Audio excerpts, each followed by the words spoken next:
ವಿಷ್ಣುವಿನ 7ನೇ ಅವತಾರ ಶ್ರೀರಾಮ.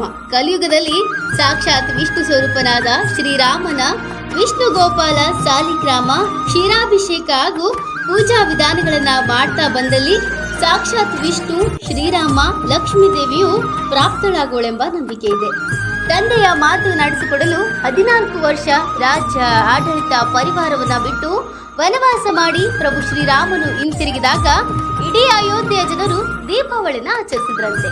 ಈ ಬಾರಿ ಪ್ರಭು ಶ್ರೀರಾಮನು 500 ವರ್ಷಗಳ ನಂತರ ತನ್ನ ರಾಜ್ಯ ಅಯೋಧ್ಯೆಗೆ ಮರಳುತ್ತಿದ್ದಾನೆ.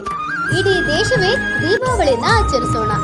ದಿನಾಂಕ 22/1/2024 ರಾಮ ಮಂದಿರ ಉದ್ಘಾಟನೆ ಹಾಗೂ ಪ್ರಾಣ ಪ್ರತಿಷ್ಠಾಪನೆ ನಿಮಿತ್ತವಾಗಿ ಗಜೇಂದ್ರಗಢದ ಸಾಯಿ ಮಂದಿರದಲ್ಲಿ ಬೆಳಗ್ಗೆ 7:30ರಿಂದ ರಾತ್ರಿ 7:30ರವರೆಗೆ ಪವಿತ್ರ ಸಾಲಿಗ್ರಾಮ ದರ್ಶನ ಹಾಗೂ ಸ್ವತಃ ತಾವೇ ತಂದ ಕ್ಷೀರ ಅಥವಾ ಹಾಲಿನಿಂದ ಪೂಜಾ ವಿಧಾನಗಳನ್ನ ತಾವೇ ತಮ್ಮ ಕೈಯಾರ ಕ್ಷೀರಾಭಿಷೇಕ ಮಾಡಿ ಕಾರ್ತಿಕೋತ್ಸವದಲ್ಲಿ ಭಾಗಿಯಾಗಿ ಶ್ರೀ ಸಾಯಿ, ಶ್ರೀರಾಮ, ಶ್ರೀ ವಿಷ್ಣು ಹಾಗೂ ಮಹಾಲಕ್ಷ್ಮಿಯ ಕೃಪೆಗೆ ಪಾತ್ರರಾಗಬೇಕೆಂದು ಸದ್ಭಕ್ತರಲ್ಲಿ ವಿನಂತಿ.